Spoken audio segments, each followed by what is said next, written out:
계시록 5장이 거의 끝나갑니다. 5장에서 본 일들은 모두 천국에서 일어난 일들입니다. 이 말을 하는 이유는요. 이제 6장부터는 이 지구로 그 무대가 전환되기 때문입니다. 우리가 주목해야 할 하나님의 기본 원리 중 하나는 봉인된 스크롤 그 자체와 관련이 있습니다. 7인으로 봉인된 이 스크롤 안에 있는 내용은 이미 아주 오래전에 다 결정되어 있었던 일들입니다. 아주 오래전에 잠깐 논의했던 내용 중에서 이 우주 안에 사는 우리가 어떻게 시간을 재는가에 대한 얘기가 있었습니다. 우리가 사는 이 우주의 시간이라는 표준을 빌어 표현하면 수천 년, 수만 년이라고 표현할 수 있는 아주 오래전에 어느 시점에 이미 다 결정되어서 봉인된 이 스크롤 안의 내용은 그 내용을 드러내기로 정하신 시간이 될 때까지 그렇게 수천 년, 수만 년을 장롱 속에 들어앉아 있었던 격입니다. 물론 천국의 표준으로는 시간 따위는 존재하지 않습니다. 과거, 현재, 미래 같은 것은 천국에서는 아무런 의미가 없습니다. 그러므로 하나님 자신을 포함한 하늘의 영적 존재들에게는 우리한테나 적용되는 오랫동안 기다렸다는 표현 같은 것은 적용할 수가 없습니다.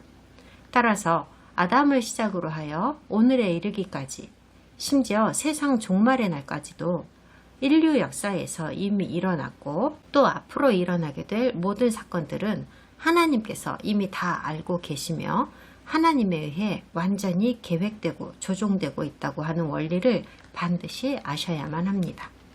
기억하고 계셔야 할 또 다른 원리 하나는 요한은 환상을 통하여서 이 스크롤 안에 무슨 내용이 있는지를 알게는 되었지만 사실 그 내용들이 이 지구 위에서 아직 전부 다 일어난 것은 아니라는 사실입니다. 요한은 멀지 않은 아주 가까운 미래에 자기가 본 환상 속의 일들이 다 일어날 것이라고 굳게 믿고 있었습니다. 그러므로 주후 90년이라는 시점에 이미 인류의 미래에 일어나게 될 사건들에 대한 청사진의 골격이 우리 인류에게 전달이 되었으므로 거기에 그려진 영광의 사건들이 실제로 우리 눈앞에서 일어나는 날에는 아무도 우리는 알지 못하였노라는 변명을 할 수가 없게 되었습니다. 우리가 계시록을 읽고 공부하면서 반드시 인정하고 들어가야 할 것은 계시록에서 우리가 얻은 정보들은 아직은 불완전한 것들이고 절대로 완벽한 정보들이 아니라는 사실입니다. 계시록은 아직도 성취되지 않은 예언들로 가득한 책이기 때문입니다. 우리는 제자로서, 배우는 학생으로서, 가르치는 선생으로서, 특별히 성경 주석가의 입장으로서 자신들의 추정들로 빈칸을 채워 넣으려는 유혹을 계속 받기 마련입니다. 결국 그런 시도들 때문에 우리의 온갖 추정들이 절대 변경 불가능한 교리가 되어버리고 말았습니다. 저는 우리가 중요하다고 생각하는 우리의 신앙과 성사에 관한 질문들에 대해서 완벽하고 견실한 답을 찾아내지 못하면 매우 불안해하고 찝찝해하는 사람들이 매우 많다는 것을 알았습니다. 특히 이방인 기독교인들한테서 이런 증상이 심하게 나타납니다. 하지만 저는 이 계시의 말씀을 공부하는 과정에서 성경을 바탕으로 합리적이고 단호한 해답을 제시할 수 없을 때에는 여러 가지 다양한 가능성들도 제시해 볼 테지만 그런 가능성들을 망고불변의 정답이라고 선언하지는 않는 입장을 계속 고수할 겁니다. 5장에서는 일찍이 죽임을 당하셨으나 지금은 살아있는 어린 양, 곧 예수님께서 아버지의 오른손에서 스크롤을 취하시고 그것을 열기 시작하시자 그분을 둘러싼 존재들이 세 곡의 찬양으로 그분을 찬양하는 장면이 나옵니다. 첫 번째 찬송은 9절부터 시작됩니다. 그들이 새 노래를 불러 이르되 두루마리를 가지시고 그 인봉을 떼기에 합당하시도다. 일찍이 죽임을 당하사 각 족속과 방언과 백성과 나라 가운데에서 사람들을 피로 사서 하나님께 드리시고 그들로 우리 하나님 앞에서 나라와 제사장들을 삼으셨으니 그들이 땅에서 왕노릇 하리로다 하더라. 이 찬양은 새 노래라고 불립니다. 지금 눈앞에서 일어나고 있는 이런 일은 이전에는 없던 일이기 때문에 24장로들이 전에는 이런 노래를 불러본 적이 없습니다. 그래서 새 노래라는 거죠. 이 노래는 출애굽기 19장 5절 6절을 생각나게 합니다. 세계가 다 내게 속하였나니 너희가 내 말을 잘 듣고 내 언약을 지키면 너희는 모든 민족 중에서 내 소유가 되겠고 너희가 내게 대하여 제사장 나라가 되며 거룩한 백성이 되리라. 너는 이 말을 이스라엘 자손에게 전할지니라. 성도들이 하나님께서 우리에게 하시는 말씀을 잘 들으면 우리는 제사장 나라가 되어서 그분을 찬양하게 됩니다. 제사장의 임무에 하나님을 찬양하는 임무가 있으니까요. 하나님께서 항상 의도하시던 대로 되는 것이죠. 그럼 이제 5장 11절부터 보면서 공부를 계속해 보겠습니다. 먼저 읽고 시작하겠습니다. 5장 11절부터 끝까지 읽겠습니다. 내가 또 보고 들으매 보좌와 생물들과 장로들을 둘러선 많은 천사의 음성이 있으니 그 수가 만만이요 천천이라. 큰 음성으로 이르되 죽임을 당하신 어린 양은 능력과 부와 지혜와 힘과 존귀와 영광과 찬송을 받으시기에 합당하도다 하더라.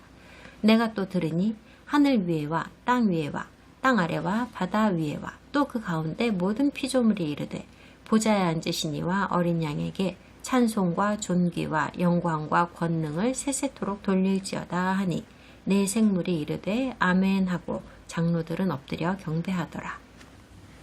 11절 12절은 두 번째 찬양입니다. 하지만 이번에는 보좌에 앉으신 하나님께 찬송을 드리는 24장로들에게 수천 수만의 천사들이 합류하여 죽임당하신 어린 양이 능력과 부와 힘과 존귀를 받으시기에 마땅하다고 동의하는 찬양을 올리고 있습니다. 하나님께서 하나님으로 존재하는 이유가 뭡니까? 그분이 세상 모든 것을 창조하신 창조주이시기 때문입니다. 그렇지만 어린 양은 어떻습니까? 모든 것을 지으심으로 당연히 모든 것을 소유하신 그 창조주로부터 모든 것을 이양받으신 분입니다. 그렇게 받으신 것을 또 그분께서 선택하는 사람 누구에게든지 주실 수 있으신 분이시고요. 다음 13절에서는 세 번째 찬양이 나오는데요. 이번에는 24장로들과 수백만의 천사들을 비롯하여 하나님께서 창조하신 모든 생명체들이 다 같이 올리는 찬양입니다.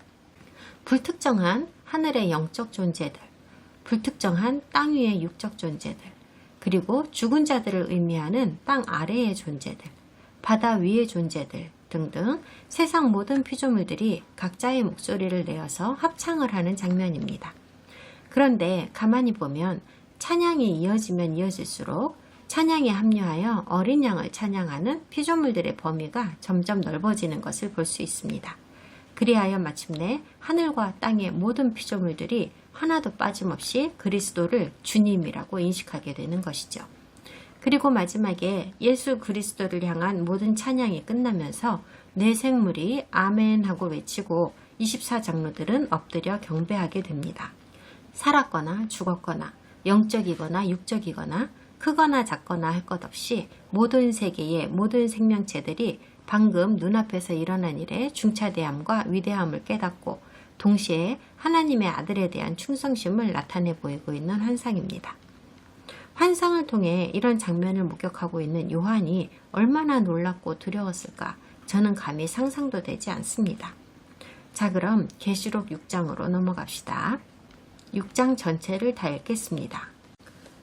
내가 보매 어린 양이 7인 중에 하나를 떼시는데 그때에 내가 들으니 내 생물 중에 하나가 우레소리같이 말하되 오라 하기로 이에 내가 보니 흰 말이 있는데 그 탄 자가 활을 가졌고 면류관을 받고 나아가서 이기고 또 이기려고 하더라.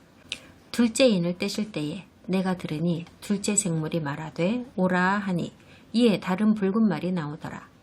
그 탄 자가 허락을 받아 땅에서 화평을 제하여 버리고 서로 죽이게 하고 또 큰 칼을 받았더라.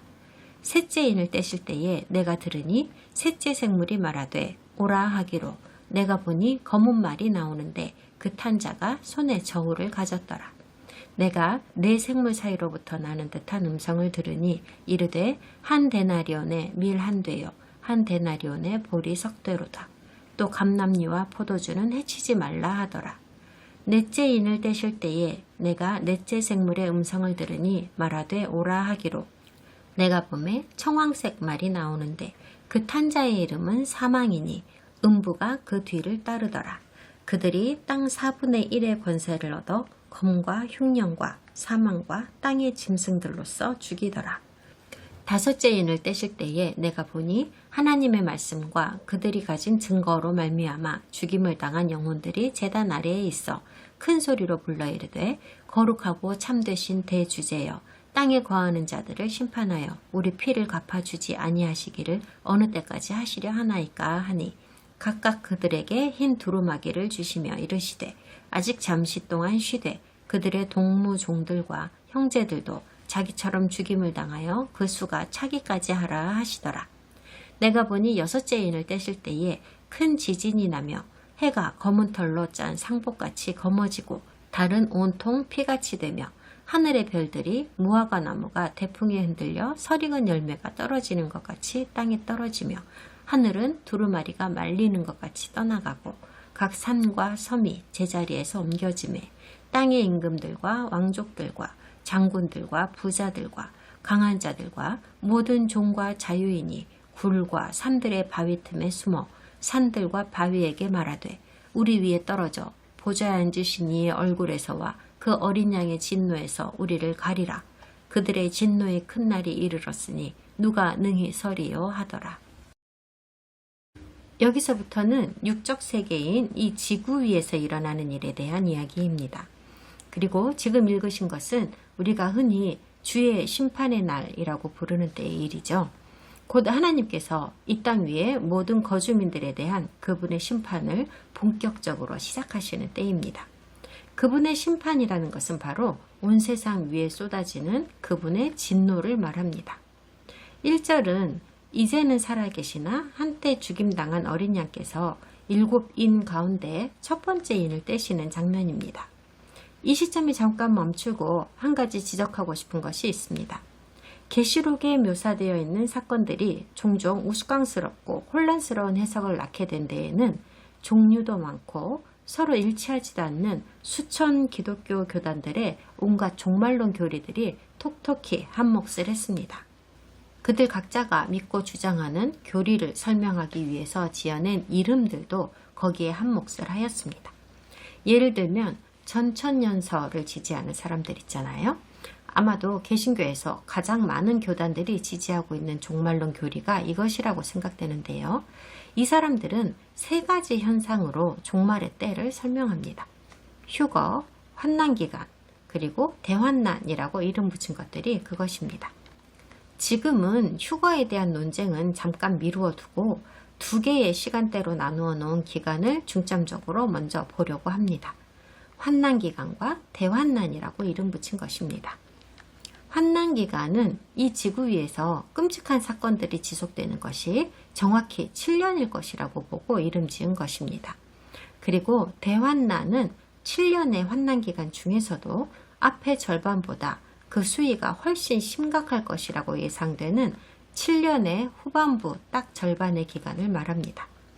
이 두 가지 사건이 이런 이름으로 실제로 존재한다는 주장을 뒷받침할 수 있는 유일한 방법은 이 이름들을 가진 사건들이 진짜로 기록되어 있다고 믿게 만들 핵심 단어를 성경에 추가하는 것이었습니다. 그래서 그들은 가장 오래된 그리스어 신약 성경에는 있지도 않았던 단어를 추가하였습니다. 그들은 그리스어의 톤, ton에 해당하는 영어의 the를 성경에 삽입하였습니다. 아시다시피 특정 명사를 만드는 정관사입니다. 다시 설명하면 계시록은 정말로 환난의 시기와 대환난의 시기를 각각 말씀하고 있기는 하지만 그것을 환난이라든지 대환난이라는 고유명사로 딱 정해놓고 부르지는 않는다는 말입니다. 이 부분에 가면 자세하게 설명하겠습니다. 이것은 단순히 명칭에 관한 문제가 아닙니다.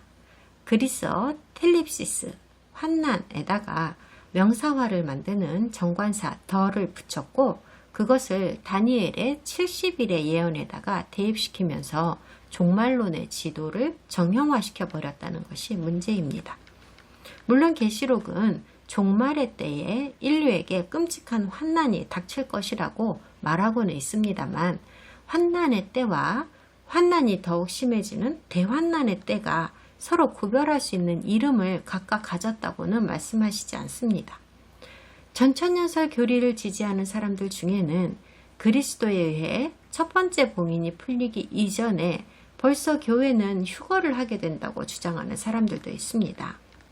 그들의 교리에 의하면 계시록 6장의 일들이 시작하기도 전에 성도들은 이미 휴거되어 천국에 가서 살고 있다는 말이 됩니다. 다음 강의들에서도 이 얘기를 계속 하겠지만 이런 주장은 분명히 잘못된 것이라는 말을 미리 해두겠습니다. 그리고 제 말이 절대로 틀리지 않았다는 것도 앞으로 증명해 드리겠습니다. 6장의 마지막 구절이 다 성취되는 시점에는 분명히 모든 성도들이 다 휴거를 경험하리라고 믿습니다. 그리고 이 땅에 남아있는 나머지 사람들도 휴거의 순간에 다 그리스도를 받아들였을 겁니다. 아마도 모든 자가 휴거의 장면을 직접 목격하였으므로 많은 사람들이 믿는 성도가 되어 있을 테지요. 그러므로 저는 전형적인 전천년설 교리에서 주장하는 두 가지 사항에 대하여 동의하지 않습니다. 먼저 하나는 봉인과 나팔과 그릇의 21가지 심판 모두가 이 땅과 모든 거주민을 향한 하나님의 진노라고 하는 주장입니다. 그들은 계시록 6장에 봉인이 해제되면서 시작이 되는 이 심판을 다 통틀어서 환난이라고 부릅니다. 제가 동의하지 않는 두 번째 주장은 특별히 어려운 환난을 피하게 하기 위하여 하나님께서는 휴거라고 이름 지은 활동을 통해서 모든 성도들을 안전한 곳으로 데려가신다고 하는 주장입니다. 알기 쉽게 정리해 드릴게요. 저는 21의 심판이 내려지는 기간 모두를 환난 기간이라고 생각하지 않습니다. 저는 6장에서부터 시작되는 21의 심판들이 주로 하나님의 진노의 기간에 해당한다고는 보는데 제일 처음 4개의 봉인이 열리면서 일어나는 사건들과 환난들은 근본적으로 그 본질이 완전히 다른 별개의 사건이라고 보고 있습니다. 하나님의 진노라고 할 수 있는 것은 6장에서 7 봉인이 해제되면서 시작이 되는 21개의 심판 중에서 17개만 해당하는 것으로 보이는데 초자연적으로 지구 위에 인류를 덮치게 되는 사건들이 이에 해당합니다. 그러니까 대환난을 포함한 환난 전체가 사람들이 생각하는 것과는 달리 반드시 하나님께서만 일으킬 수 있는 초자연적인 재앙일 필요는 없다는 뜻입니다. 이것에는 사람들이 인간의 악한 본성으로 내달리면서 일으키게 되는 인재도 포함이 됩니다. 물론 사탄이 부추기는 것이면 틀림없겠죠. 그 한 예로 히틀러에 의해 만행된 유대인의 집단 학살이 있습니다. 그 끔찍한 일은 하나님께서 초자연적으로 일으키신 일이 아닙니다. 하나님의 진노가 아니었죠. 하지만 이것도 환난이었음에는 틀림없습니다. 그것은 가장 사악한 인간에 의해 자행된 인류 역사의 사건 중에서도 그 무엇에도 비교할 수 없을 정도로 가장 끔찍한 일로 기록되어 있습니다. 그러므로 저도 하나님께서 직접 하늘에서부터 초자연적으로 내리시는 재앙이 시작되기 전에 믿는 성도들은 분명히 옮겨질 것이라고 생각하고는 있지만 인간들에 의해 자행되는 억압과 환난으로부터는 성도들이 언제나 항상 제때에 구출을 받지는 못할 거라고 생각합니다. 악한 인간이 다른 인간에게 끼치는 고통도 분명히 환난입니다.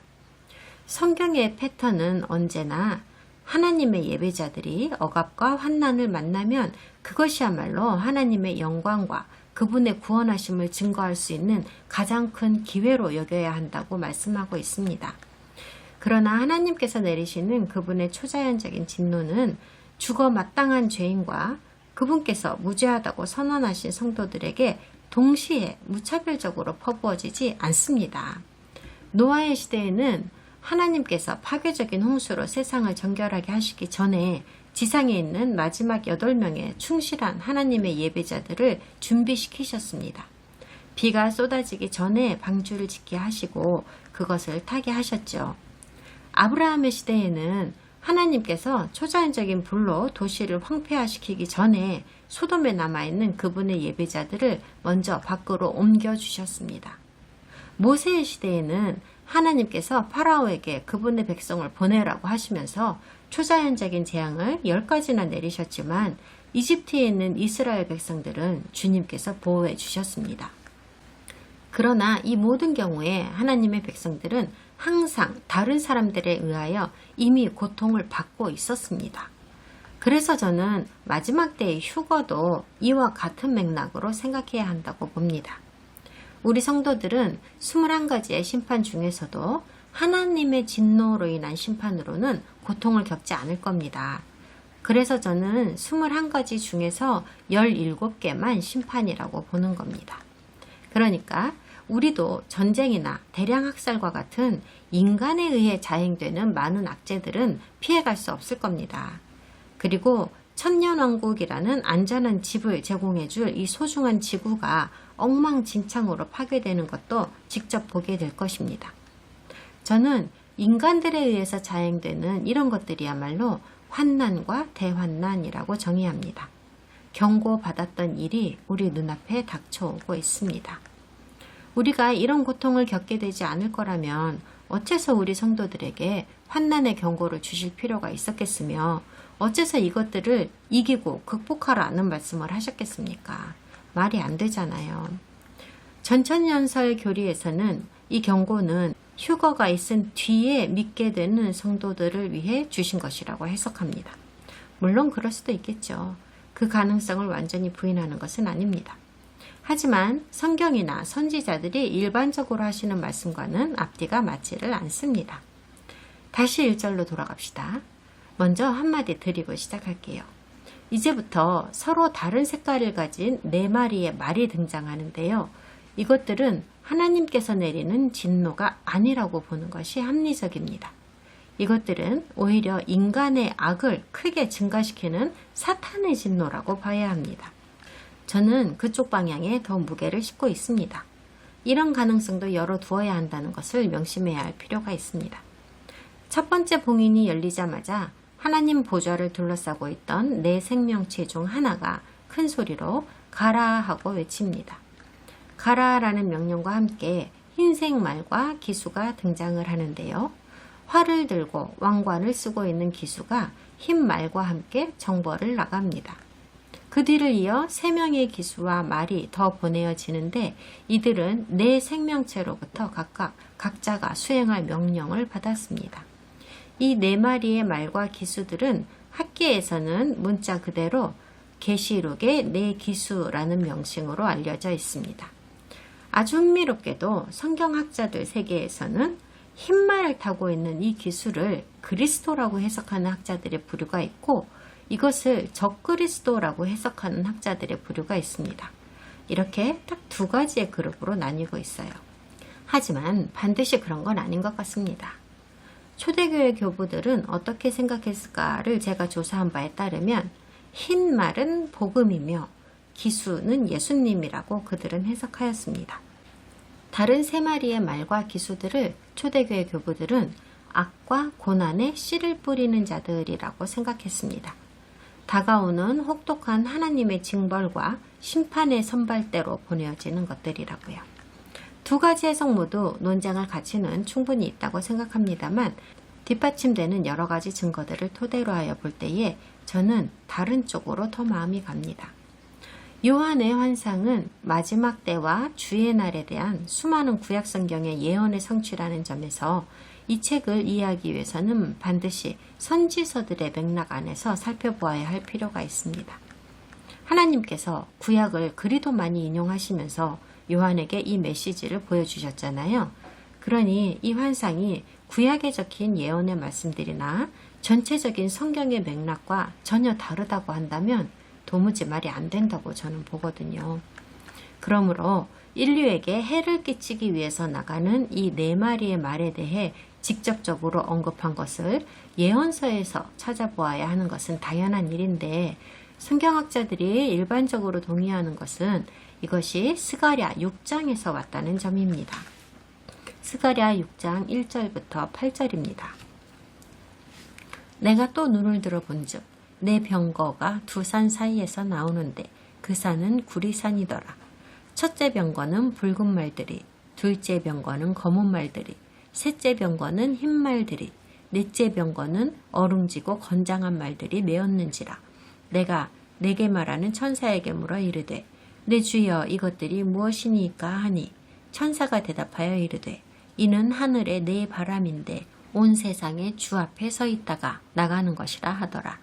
검은 말은 북쪽 땅으로 나가고 흰 말은 그 뒤를 따르고 어룽진 말은 남쪽 땅으로 나가고 건장한 말은 나가서 땅에 두루 다니고자 하니 그가 이르되 너희는 여기서 나가서 땅에 두루 다니라 하매 곧 땅에 두루 다니더라.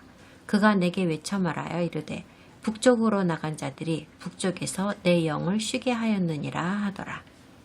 스가랴서에서 하나님께서 보내신 네 마리의 말은 요한이 계시록에서 묘사하고 있는 말들과 거의 똑같습니다.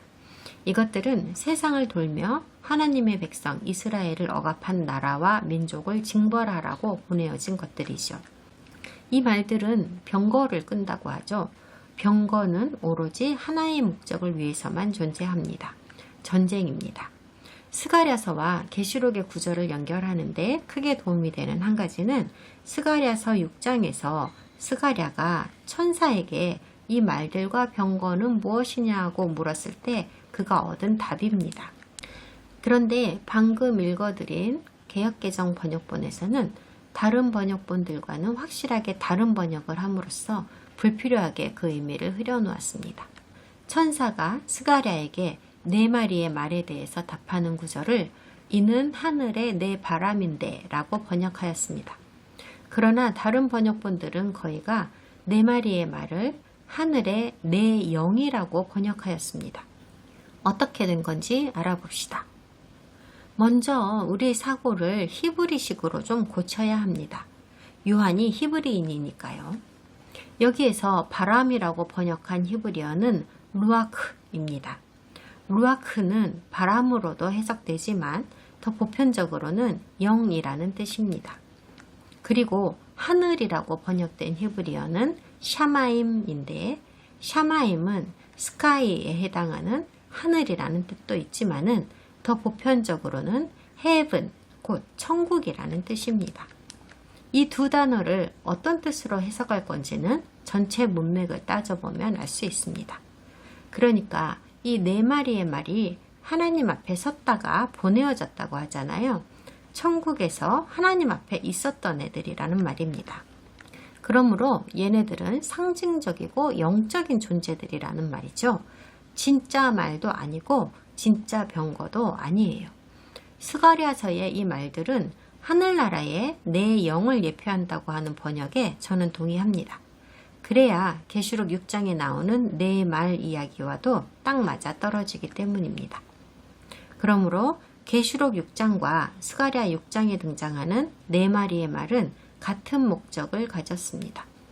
이 땅 위에 혼란과 죽음과 파멸을 가져오기 위한 것들입니다. 물론 성경에서 흰색이라고 함은 주로 정결함과 순결함을 의미하는 색상이라는 것은 사실입니다. 게다가 이 기수는 왕관까지 썼다고 합니다. 그러니까 이 두 비유를 같이 보면 이분이 진짜로 그리스도인 것 같아 보입니다. 그렇죠. 그렇지만 그 뒤에 줄줄이 이어나오는 검정과 빨강과 푸르스름한 말은 이 세상에 끔찍한 재앙을 가져오는 말들이라는 점에서 사악함을 예표하는 다른 세 말들과 달리 이 흰말 하나만 선한 것을 상징한다고 보기에는 상당히 어폐가 있습니다. 그리고 왕관도 문제가 되는데요. 계시록과 신약의 다른 책들에서 그리스도를 왕이라고 칭하는 이유가 이 왕관 때문이죠.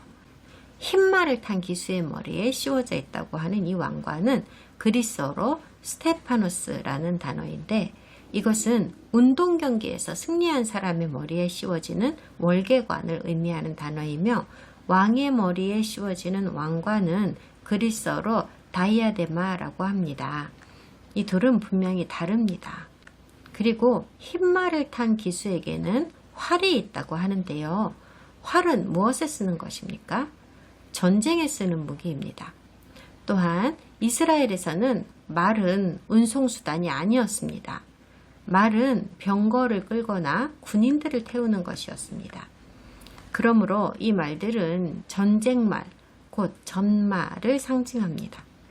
그리고 천국에서 벌어지는 장면에서도 문제가 있는 걸 발견합니다. 흰 말을 탄 기수가 그리스도라고 한다면 그리스도께서 두루마리의 첫 번째 봉인을 떼신 결과 네 생물체 중 하나가 그리스도께 흰 말을 타고 활을 들고 지구에 가라고 명령했다는 말이 되고 말죠. 그리스도로 인해서 전쟁이 일어나고 혼돈이 야기되었다는 말이 되는 겁니다. 그러므로 이 모든 분석들을 종합하여 볼 때 흰말과 기수는 사탄의 본질을 가졌다고 보는 게 맞습니다. 이것은 적그리스도의 본질을 예표하는 것이라고 생각합니다. 그런데 사람들로 하여금 이 존재를 그렇게도 쉽게 그리스도일 것이라고 생각하게 만드는 특성들이 이렇게 많은 이유가 뭘까요? 적그리스도는 언제나 사람들을 속임으로써 승리를 거두려고 하기 때문입니다. 봐요. 사람들은 이것이 메시아일 것이라고 깜빡 속았잖아요.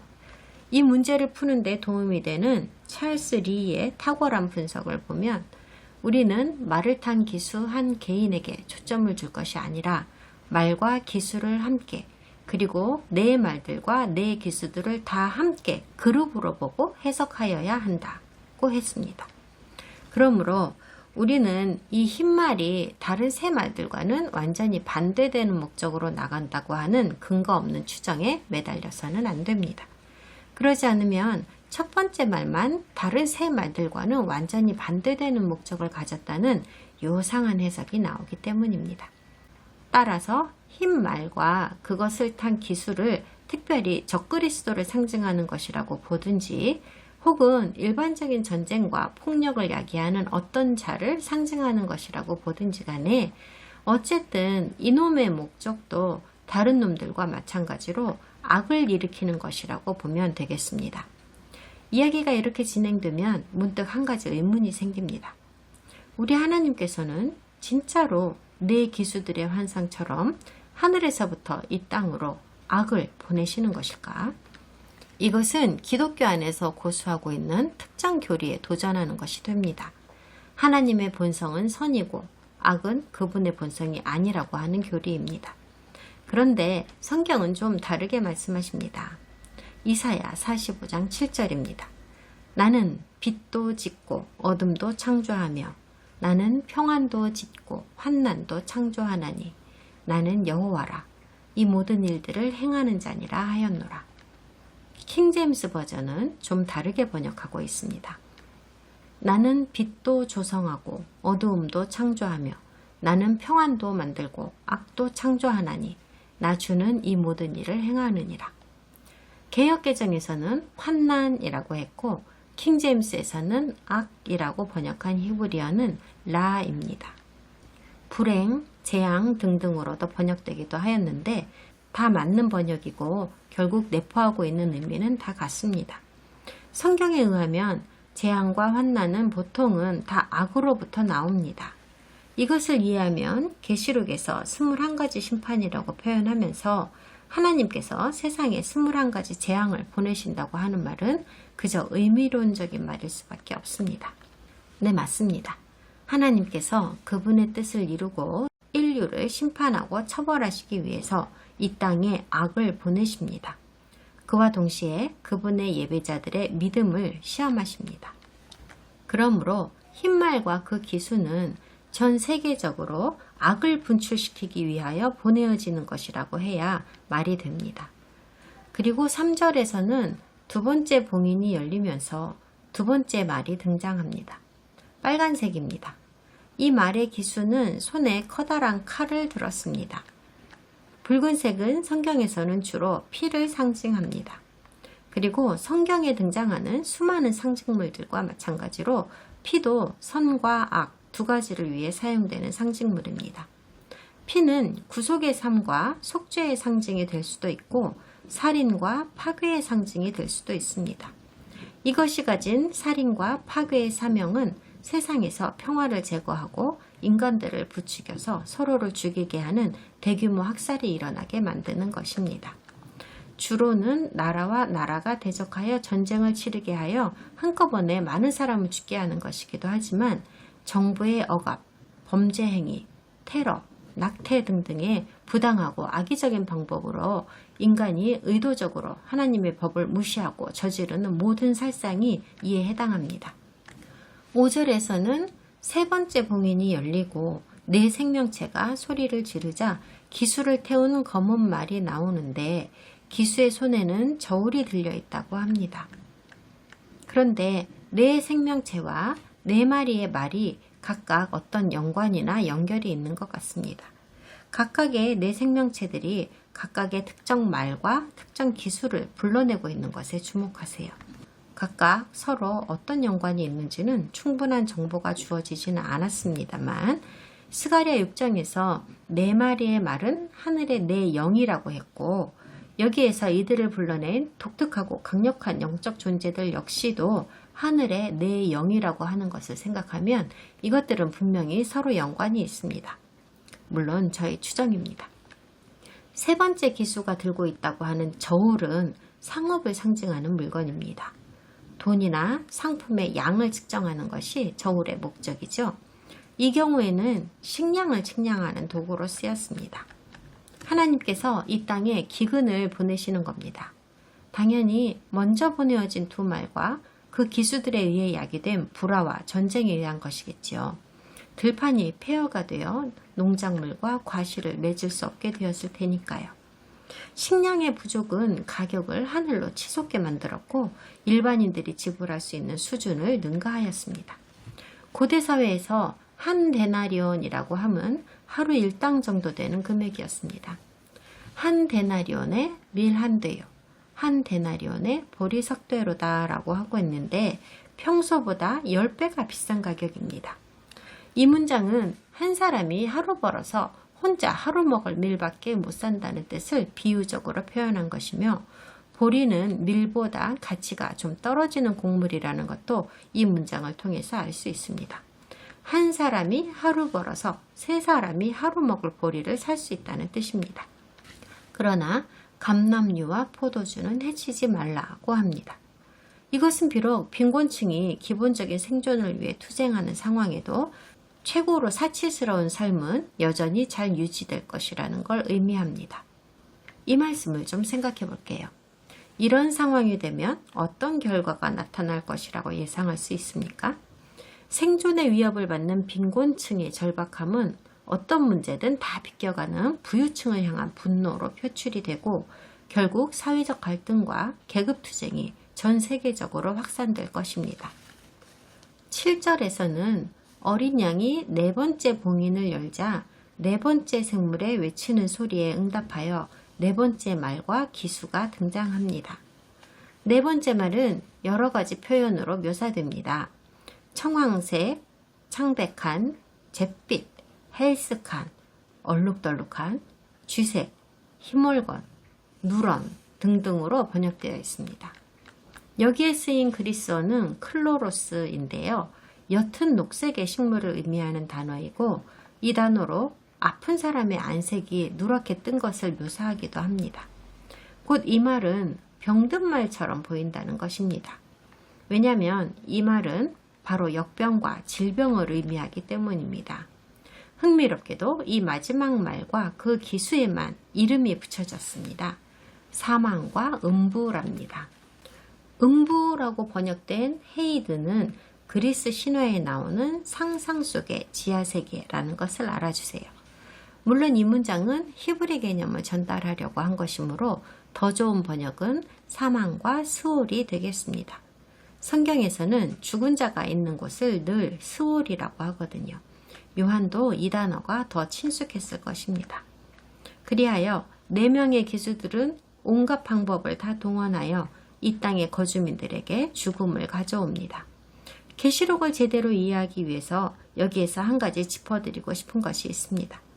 이 일들은 모두 성도들의 휴거 직전에 일어날 일들입니다. 제 주장이 맞다면 이 묵시록에 4명의 기수가 가져오는 재난과 고통을 당할 대상자는 믿지 않는 사람들과 믿는 성도들 양쪽 모두입니다. 그러나 우리 성도들은 죽음이라는 것을 완벽하신 하나님의 뜻 밖에 있는 것이며 일반적으로 사탄이 근원이 되는 것이라고 인식하여야 합니다. 매우 중요한 사항입니다. 여호와께서는 악한 것들도 더 큰 선으로 바꾸시는 분이시므로 그분의 목적을 위하여 죽음을 사용하기도 하십니다. 하지만 우리 하나님은 죽음의 신이 아닙니다. 생명의 신입니다. 선한 것들을 죽이고 심지어 그것을 즐기기까지 하면서 죽음을 생명보다 영광되게 하는 종교들이 있습니다. 이런 것들은 우리 하나님께로부터 온 것이 아니므로 마땅히 경멸하여야 합니다. 그들의 아비는 마귀입니다. 기독교가 전파한 메시아의 사랑과 평화와 회복의 메시지가 온 세계에 가득하던 6세기에 미움과 전쟁과 죽음과 복종의 메시지를 전하는 종교인 이슬람을 사탄이 일으킨 것도 절대로 우연이 아닙니다.